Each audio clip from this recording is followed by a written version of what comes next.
Përshëndetje nderuar teleshikues, jemi në edicionin informativ këtu në News 24, do t'ju njohim tani mëngjesisht me informacionet e fundit. 15 vjeçari Erion Boba, që u plagos me thik nga një bashkëmoshatari i tij në zonën e Ishkënetës në Durrës, ndroi jetë mbrëmjen e së njëjtës në reanimacionin e QSUT-s në Tiranë. Familjarët e 15 vjeçarit prej 10 ditësh bën apel për ndihmë. Ne do të kemi një komunikim drejt për drejt tani me kolegen Klodia Xhie, e cila do të na njohë me detajet. Klodi, përshëndetje.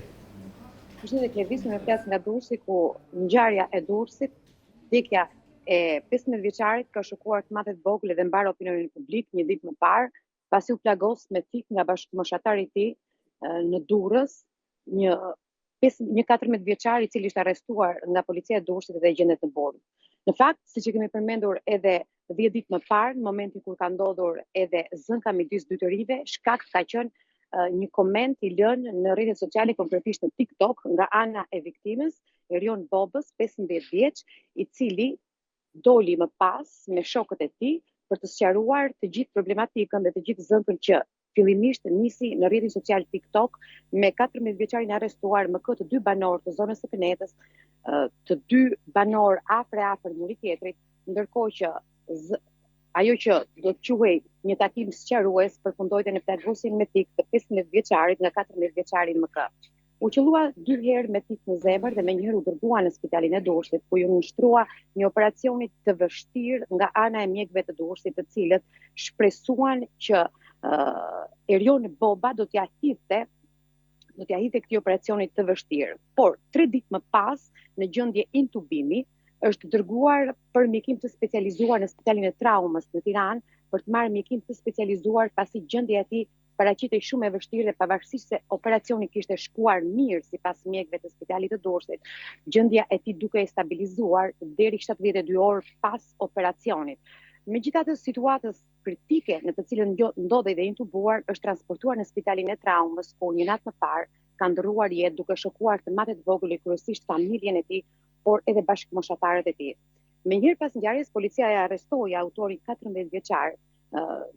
i cili gjendet në burg, doli në mas sigurie, në arrest me burg, dhe në dëshminë e dhënë në gjykat, ai tha se donte vetëm të sqarojë dhe nuk ishte qëllim që ta vriste apo ta plagoste me thik. Por ne kemi qenë në zonën e Ishkënetës, ku edhe mblodhëm dëshmit, fillimisht me njëherë pas plagosjes, por edhe kemi pyetur më pas, ku bëj nga banorët me të cilët ku banojnë të dy 14 vjeçarë, të dy adoleshentët, na treguan se 14 vjeçari, i cili ishte autor edhe i vrasjes së 15 vjeçarit bashkëmoshatari i njihet si një djalë problematik në zonë, pasi kishte përfunduar shkollën 9 vjeçare, arsimin e detyrueshëm 9 vjeçar, nuk ishte shkuar as në shkollë të mesme dhe njihej për zënka me bashkëmoshatarët e tij në zonën e Kënetës. Ashtu siç e përmenda, ishte rrjeti social TikTok ai i cili nisi këtë zënk midis dy adoleshentëve dhe më pas përfundoi edhe në tragjedi të rëndë, e cila vjen pikërisht një vit pas vdekjes së Martin Samit në Tiranë, 14 vjeçarit i cili u vra nga bashkëmoshatari i tij në Tiranë, një ngjarje kjo e përsëritur edhe në qytetin e Durrësit një vit më pas midis dy adoleshentëve të cilët nuk marrin parasysh asgjë, por në një moment irritimi shkakton një tragjedi të rënda të kësaj natyre. Ndërkohë që familjarët kërkojnë ndjesë që ndërpreva, kjo është një ngjarje të mëshme, ndoshta është e vështirë që gjendet arsyeja, po ka pasur në rrjetet sociale të paktën, me sa kam parë ditën e fundit, pretendime nga familjarët se mund të bëjë diçka më shumë për të shpëtuar jetën e viktimës, vetëm 15 vjeç. Çfarë pretendimesh kanë konkretisht? Atëherë, familjarët kanë pretenduar se në gjendjen e rëndë të intubimit ku gjendej djali i tyre, 15 vjeçar Erion Boba, mund të bëhej më shumë në lidhje me trajtimin e tij spitalor.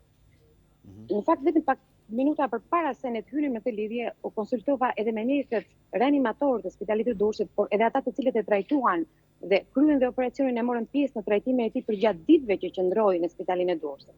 Më thanë se ishte një rast tejet i rëndë, pasi i qelluar 2 herë në zemër, zemra ishte prekur 3 cm. U ishte bërë me dije edhe familjarëve që është një situatë e vështirë dhe shumë kritike që të dilte nga, dhe shpresa ishte që të dilte nga kjo situatë kritike e intubimit. Në momentin kur mjekët e spitalit të Durrësit, të gjithë së bashku të konsultuar se 72 orë pas operacionit ai qëndronte në gjendje intubuar dhe në situatë kritike, e dërguan, e morën përsipër riskun dhe u dërguan me një ambulancë të specializuar në spitalin e traumës në Tiranë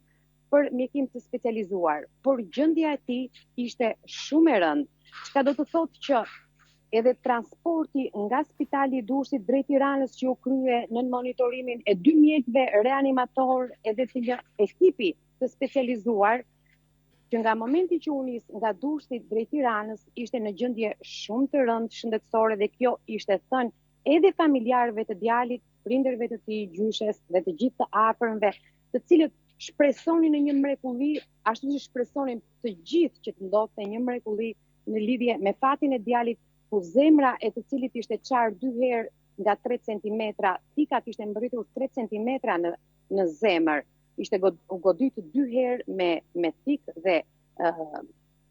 zemra e tij ishte mbijetoi vetëm 10 ditë pas operacionit, pas asaj plagosje shumë të rëndë që mori.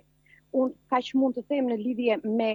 trajtimin spitalor dhe gjendjen në të cilën ishte, ndërsa apeli i prindërve, të cilët kanë shpresuar deri në momentin e fundit për mjekim të specializuar jashtë shtetit, ajo është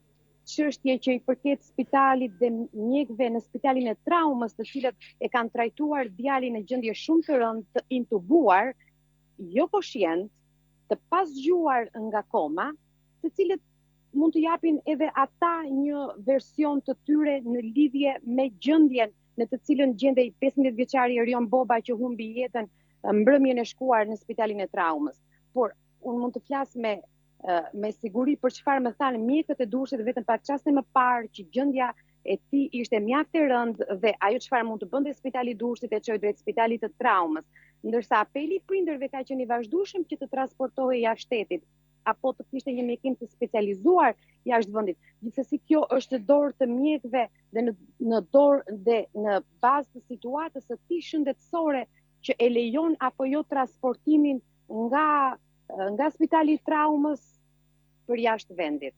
Qartë. Mirë, Klodi, faleminderit. Nuk e di në qoftë se u shpreh ai qartë, por kjo është ajo gjithçka unë kam folur me mjekët në lidhje për gjatë 10 ditëve që djali ka qenë i trajtuar në spitalin e Durrësit dhe mandej në spitalin e traumës në Tiranë, ku qëndroi për rreth 6 ditë dhe ditën e 7 ka humbur jetën si pasojë e ndalimit të zemrës, ku mjekët në spitalin e Durrësit shpresuan deri në momentin e fundit që pas operacionit në zemër ku ishte goditur 2 herë dhe plaga ishte 3 cm e thellë, e konsideronin një situatë kritike. Ashtu sikur ndër edhe familjarët e tij deri në momentin e fundit kanë shpresuar dhe të gjithë në opinionin publik kemi shpresuar që 15 vjeçari Erion Boba që luan nga bashkëmoshatari i tij në një grindje krejt banale do ta kalonte këtë situatë të rëndë shëndetësore për të qenë sërish pranë familjes dhe pranë të gjithë dashurëve të tij. Qartë. Shumë faleminderit, Klodi. Të kuptoj, është shumë e vështirë për të raportuar për raste të tilla. Ne i shprehim dhe ngushëllime familjes viktimës. Ndërkohë, do të vijojmë me tjerë informacione.